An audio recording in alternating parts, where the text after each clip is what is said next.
Alright, Shalom. Shalom. We're the brothers from the GMS Atlanta Church, back with a Godspeed. Lord willing to be edified. Before we get started, giving all praise, glory, honor to Yahawashi, Yahawashi, we want to give double honors to our elders and apostles at GMS. We want to say peace, safety, and much love to the occupants across the four corners of the earth that are pushing out this truth and sincerity and putting their life on the line to do so. To you brothers, we want to say Shalom. Alright, and in this lesson, we're going to go into, being the oversight of Yahawashi sheep, man, until he returns, all right, and redeems us, okay? And in doing that, we have to be leading in the right direction, okay? We have to oversee the flock, with a certain standard that was given to us by Yahawashi, okay, through the scriptures, all right? And it's a law for you to oversee one sheep, that doesn't belong to you. Spiritually speaking, if a matter of fact, get it and start off with Romans. Start off with Romans. This is Romans 7:14. For we know that the law is spiritual, but I am carnal, sold under sin. Yeah. So the law has become spiritually, man, because certain laws we can't physically keep anymore. Okay. And that's why the Lord, laid down his life, man, so we wouldn't have to make those certain sacrifices. Now we give our body as a living sacrifice, man, unto the Lord, man. Okay, so certain laws, we keep them spiritually, and one of those laws is if a man's oxen, going straight, you take it into your own care until he returns, man, and you bestow it upon him. All right. Because at one point we were lost sheep as well, okay? And we were brought into the fold, under the umbrella of Great Millstone, right? All right, and we do the same thing, and we out here to do the same thing, man. These people are lost, man, all right? We're here to reel in the elect, man, which is Yahawashi sheep, okay? So if we see them going astray, all right, we bring them in, we show them how to conduct themselves, how to live according to the law to the best of their ability, so on and so forth, man. All right, and that's what we were called to do. Lord willing, we be those men. I'm gonna read along. I'm gonna expound.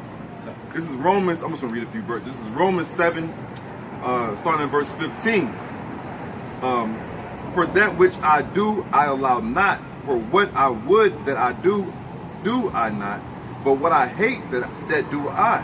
If then I do that which I would not, I consent unto the law that it is good.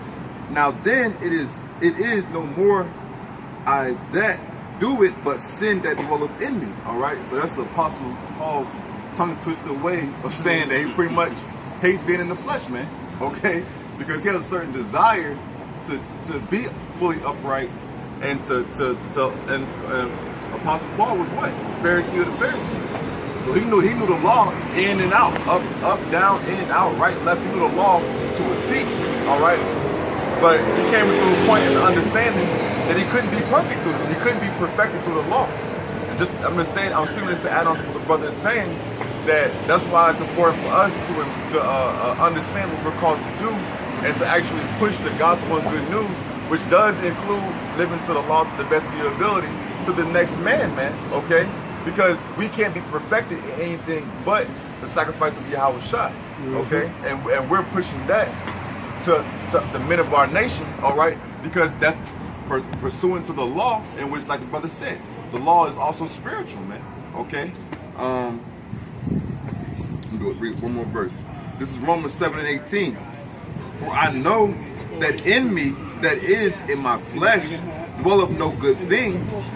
For to will is present with me, but how to perform that which is good I find not. Okay. Even to the point, so once again, by us being in the flesh, we can't be perfect, man, all right? In which there isn't fault in the law, there's a fault in us because we're in the flesh, okay? So we're even to the point that Yahawashi, when he walked the earth in that form, okay, in that carnation, being Yahawashi, even he said, all right, being perfect in the flesh, he said, there is no one good but of my Father which is in heaven, okay? Because he had a high level understanding that even by him being in the flesh, it's inherently incorrupted because of his past transgressions, of his past lives, right? In which even him being, like I said, in that carnate, even he understood even him walking that perfect life, he still wasn't perfect, okay? And that's why it's important for us to continue, like the brothers going to continue to go into, for us to understand and push out this energy of bringing the sheep back into the fold, man. All right, because they're not perfect, and at the end of the day, they won't be perfect. Okay, through the full washing of us in our spirit. Okay, at the fulfillment of prophecy, in which we can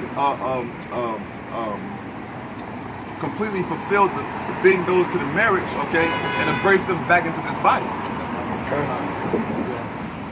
You can bring that. All right. Bring that Deuteronomy. Okay. This is Deuteronomy chapter 22, verse 1. Thou shalt not see thy brother's ox or his sheep go astray, and hide thyself from them. Yeah, we shall not see, spiritually speaking, Yahawashi sheep going astray, and not, tell them in which direction they should go. All right, and oversee them. All right, and not hide ourselves, man. Putting it under a bushel or under the napkins. Bringing it out, man. Telling them who they are. According to the scriptures. Telling them the true name of the Heavenly Father, and telling them to keep the law, statutes, and commandments to the best of their ability, okay? And if I can say too, this is in Deuteronomy. The first 5 books in the scriptures is the law, man. All right, so this is a law given unto us by Yahawashi. Continuing on, in Deuteronomy 22 and 1, thou shalt in any case bring them again unto thy brother. Bringing in the sheep. Right now we're fishers. All right, we're fishing for the elect. To bring them into the fold.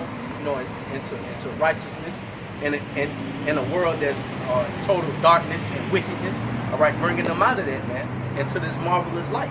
All right, which is the truth. Go ahead. Okay. Deuteronomy 22 and 2. And if thy brother be not nigh unto thee, or if thou know him not, then thou shalt bring it unto thine own house, and it shall be with thee until thy brothers seek after it, and thou shalt restore it to him again. Yeah, our big brother, Yahawashi, he's not here physically upon the face of the earth right now. So we have to tend unto the sheep, man, until he gets back and redeems us, man, and buys back. Because it speaks about, in Deuteronomy 28 and 68, how no man shall bite you. All right, that means to be redeemed. The Lord is going to have to come back and get us out of this situation. But in the meantime, hey, we gotta manage the flock, man. Okay. All right, and oversee it. Take it into our house, man, until he comes back for it. Okay. Right. If I can make a quick point too, go ahead. Because even in that Deuteronomy, the second 22, the second verse, it says, "And if thy brother be not nigh unto thee, or if thou know him not." Okay. So even you can look at that from both standpoints in which, at the end of the day, the 144 elect thousand men is going to be a very special brotherhood. Okay, because there's going to be the men who were able to actually conquer this earth through the Spirit. Okay, in the Spirit, through the Spirit. Okay, so if we look at it from a standpoint of us not knowing who the brother is, who's going to come into the body, and Lord willing, we'll be a part of that number as well.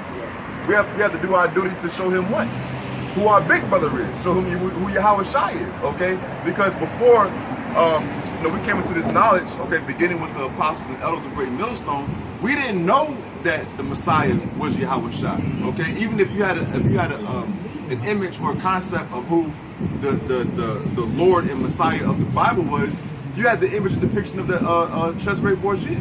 Okay, and that whitewashed image, okay, and that whitewashed concept and energy and vibration that was pushed through Christianity. Okay, so looking from a standpoint that we don't know who our brother is, and we're gonna show him who the big brother is, man. Okay, in which Yahawashi knows who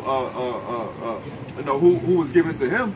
Okay, but it's our duty to, even going back into the law in Deuteronomy, bring him into your house. Okay, bring that sheep or the oxen or the member of the body. Okay, the asset or resource of the body to your house, and you tend for it, you care for it until the rightful owner of that possession comes to reclaim it. Right.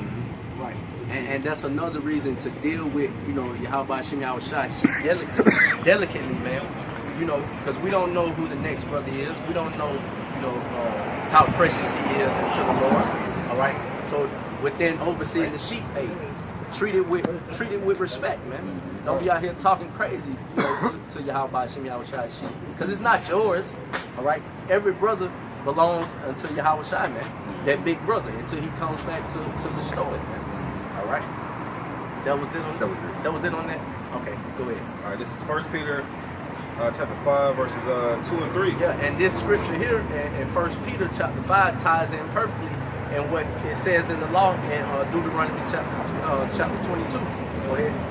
All right. Feed the flock of the Most High, which is among you, taking the oversight thereof, not by constraint. Yeah, and it say taking the oversight thereof. That's bringing the sheep into your house, man.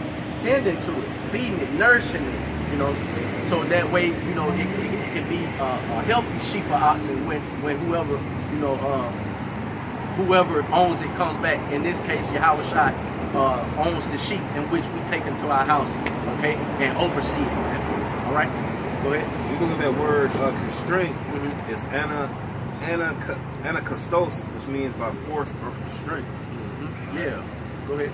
So it says, but willingly, not for filthy lucre, but of a ready mind. Yeah, it says and willingly. And in Deuteronomy 22, it says not to hide yourself from them sheep, man. All right, you got to do this as a willing task, which Yahawashi has called you to do, man. All right, don't be trying to hide from the word, man, and be timid, you know, in your calling, man. Because just like the Lord has called you to do this, man, He can dismiss you, man. The scripture tell you many are called but few are chosen. So while the sheep is in your care, man, hey, do right by it, all right? Because the Lord don't particularly need you. He just needs someone to oversee it, all right? Your name's not set in stone. You know, you don't have a seat in the chair with your name written on it, all right? So do what Yahawashi has commanded you to do, all right, and do it with respect, man. Go ahead. I'm gonna go to verse 3. Neither as being lords over God's heritage, but being ensamples to the flock. When we look at that word ensamples, is something worthy to be imitated. Right. Right? And the scriptures say, be you followers of me as I am of Yahawashi. So we have to come in that same manner as being examples to the flock. Not trying to, just because you got into the camp 2 years ago, now you see a brother just got in, now you all of a sudden you want to be a lord over him and be a know-it-all. Yeah. And make him go get dinner or go walk with cheesecake, some bullshit like that. Right. All right. You can't be lords over men. It's like the brother said. This is Yahawashi sheep, man. This is Yahawashi fold, man. We're not the Lord and Savior, man. So we can't be lording over men. All right. The more that we get in positions, the more humble we gotta be, man. We gotta be willing more to work, man. Because if you're going to get your neighbor's sheep, that takes work, man. You might have to get up out your sleep. You might have to lose sleep in order to go get that sheep, man. So brothers might have to lose sleep to do a lesson, or lose sleep to just hear a brother out, man. He might want to come over. He might got something on his mind. Lose money. All right, brothers, you got to keep in mind that brother is just coming out the world, man. Yeah, exactly. Right? You know what I'm saying? He's that sheep that's been astray. Yeah. We've been that same way. We didn't know who the Lord, our Savior was. All right, we was taking upon and acting as if we were 2/3. All right. So you gotta keep that in mind, man, when dealing with the Lord's sheep. Right. If the brother's what 20, 30, 40, that's 20, 30, 40 years of bullshit, man. Right. That's on that man. All right, and it's not gonna happen overnight, man. That's why you gotta take it one day at a time with a brother, man, and have mercy. Quickly, sir. Go ahead. This is Sirach 5 and 11. Be swift to hear, and let thy life be sincere, and with patience give answer. It's like brothers going into, man, you know, especially with men who are fresh out of the world, they got a lot they gotta get off their chest, so to speak, man. Right. They got a lot of purging of their mind they gotta go through. All right, because even with that, especially with men, I mean, of course, at this moment in time, the doors of Great Millstone are closed. Okay, but we still got men who still freshly out of the world. Okay, right. Especially when you come out of the world and you come into the truth, you come into the camp, you understand that you are called, you hoping to be chosen, you know, given all diligence to make your calling of election sure. You know, it's a lot you gotta get out of your mouth, man. Okay, you know what I'm saying? You gotta, and the thing about it is, one, men before us did the same for us. When we needed guidance and advice and counsel, it was men who had a particular amount of time in the truth and in the walk. They were sure to care and tend for us. Okay, and two, it just makes sense. Okay, that's why you have a certain amount of time built up, so that you can a lot of the same obstacles that younger men are going to face, you've already faced and hopefully conquered. Okay, and that's why you've been going to the preparation.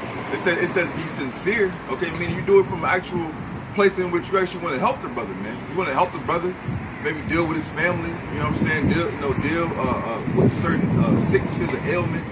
Deal with things that he's facing, tests and trials in the world, and be sincere to actually help that brother grow in knowledge and understanding of the scriptures as well. All right, but being ready to give an answer, man. All right, man. You actually have to consider and ponder your walk constantly as well, because you have to have an understanding of what the Heavenly Father, Yahawashi, is doing in your life, and you can recognize certain things that you've conquered in the spirit, so that you can give that message and that testimony to the next man. Okay. Yeah, and from a carnal sense, let's say this brother rolls out of town or whatnot, and he leaves his dog in my care, and he come back, the dog emaciated and shit, sick, and dehydrated. That mean I wasn't tending to this man's property correctly while he was gone, man. I wasn't doing the things that was necessary in order to keep that animal healthy, man. Yeah. All right, and it's the same way with us being the overseers of Yahawashi sheep, man. All right. Verse 4, and then that's it on that. All right, 1 Peter 5 and 4. Okay.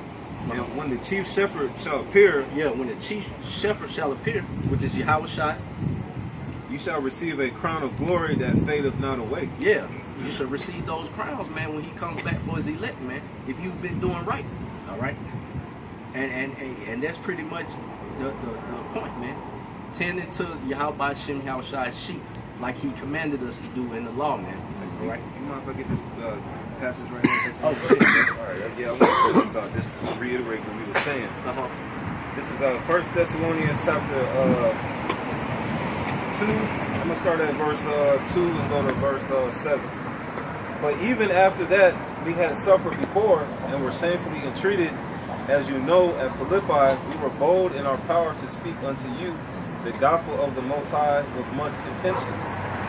I want to say too, real quick, they're going to show you that that the men of old, they were in tense, tight situations, right? All right, in which that they gave a certain level of experience to utilize knowledge and bring upon wisdom. So with the let's say speaking the word in great boldness in the midst of contention. Right. I mean, it was tense times, man. And men, shoot, you been in the camp for a year and a half, 3 years. You've been in some tense times, man. Right. Okay, and that's why, just like continuing like the concept of being like battle hardened, man. You know what I'm saying? In which you actually experience certain fights, certain battles, in which you don't want the rookie to come right off of basic training, hit the battlefield and get his muffin top peeled back, man. You don't have no Gomer piles, man. Verse 3 says, "But as we were allowed of the Most High," well, let me go to verse 3. "For our exhortation was not of deceit, nor of uncleanliness, nor in guile, but as we were allowed of the Most High to be put in trust with the gospel, even so we speak, not as pleasing men, but the Most High which try our hearts." So you can't flatter people with your words. You can't. We want to be found blameless of no guile, man. That's the same thing when we leading Yahawashi sheep, man. We don't want to be found, trying to overtalk men, trying to be sergeants over men. Like I brought the Gomer Powell instance, and what's that movie? Full Metal Jacket. Yeah, you don't want to be the sergeant of Full Metal Jacket. Just you want to make sure that you lead this man the right way, because as we mentioned, he's coming out the world, he's fresh, all right, and Lord willing, he's part of that number along with you. So it says, "For neither at any time use we flattering words, as you know, not a cloak of covetousness, the Most High is a witness," because the Most High is watching you, man. All right, he's got his angels recording what you do. He's like, "Oh yeah, this brother, man, treating that brother that just came in like shit, man. He's over talking him. He don't want to answer none of his questions. You call him up, man, what do you want him sleep?" That's not the way how to lead the flock, man. You're gonna have some sleepless nights where you're dealing with brothers, or you're gonna lose a few hours of sleep dealing with a new brother, man. All right, that comes from experience, because brothers dealt with you, man. Brothers took you in when you first got in the camp. Brothers sat you down and exhorted you to continue in the faith. So how much more us that's been in the truth for 1, 2, 3 years, man, 4 years and ongoing. So it says, "Nor of men sought we glory, And the scriptures say don't do anything of vainglory. So this isn't to say, oh yeah, I built this brother up. Yeah, that's me. No, that's through the spirit and power of Yahawashi. The Lord gave you the spirit so you can deal with this man in the right manner. All right. It says, nor of men sought we glory, neither of you, not yet of others, when we might have been burdensome as the apostles of Hamashiach. Here's the point in verse 7. But we were gentle among you, even as a nurse cherishes her children. Now we gotta be gentle, with the sheep, man, especially the brothers that's, young and tender. Let me go to verse 8. So being affectionately desirous of you, we were willing to have impaired unto you. It's affectionately desirous, man. When you have a certain love and desire to be around younger men too. Because it's like, damn, it's like with a baby. If you ever been like around a newborn baby like that, you get to put some of your spirit into that vessel, man. Yeah, because it said in 1 Peter, not with constraint, but willingly. Okay, go ahead. And that's like in sports too, where like you got a rookie that just came into the league, and you got a veteran, and he gets recharged after seeing this rookie because like, damn, he was dunking. He got the raw talent, so to speak. All right, when you come into this truth, you got the raw talent. You got the slavery scriptures. You got the salvation for Israel. All right, the man got the raw talent, man. He just needs to, mold into that brother that he's supposed to be, man. He's supposed to hone his talents and realize what gifts he has, man. So that should energize you to be like, damn, this brother, man, you should take it. You should be willing to feed the sheep, man. Brother got questions. That's gonna sharpen you up, man. That's if you not good on something like the hell doctrine, hey, you can tighten that up, man. If I could say, that's why brothers call each other Akim. It's brothers, man. That's family. Right. Like, if you an older brother, you don't want to see your little brother get his ass handed to him. Right. You want him to grow up in the right way. You want him to be better than you. Right. You really want that brother to show better traits within himself than you actually push out, man. You want him to be greater than you, man. Like, Jay got to get out of that spirit of just, seeking preeminence, man. Right. Like, cause we all have suffered from it coming out of the world where Jake always want to put another Jake on game, but it's so you can get honor. Like, it ain't about that in this truth, man. It's about Yahawashi getting his, man. You got it up. I'll just finish it off. So being affectionately desirous of you, we were willing to have imparted unto you, not the gospel of the Most High only, but also our own souls, because you were dear unto us. See, it had a desire to actually put a portion of your spirit into that vessel, man. That's love. Because by you might just like we have going the analogy of like the superhero concept. Where a certain number of superheroes get together, and by them getting together, they're able to be greater than the sum of all the parts. It's like if you might be that missing link to put a little strength into a brother, to where you unlock one of the gifts that Yahawashi put in that man to help feed the next man, to feed the body as a whole. What they say, you are only as strong as the weakest link. Hey, that comes in the truth too. But hey, in closing, man, we're overseers of Yahawashi's ship. So while they're in your care, hey, treat it with delicacy. Treat it with delicacy, man. All right, until the Lord comes back to redeem it. All right. So with that, giving all praise, glory, honor to Yahweh, Ba'ashem, Yahawashi, Ba'ashem, Kakadashi. double honor to the elders and apostles of GMS. Shalom. Shalom.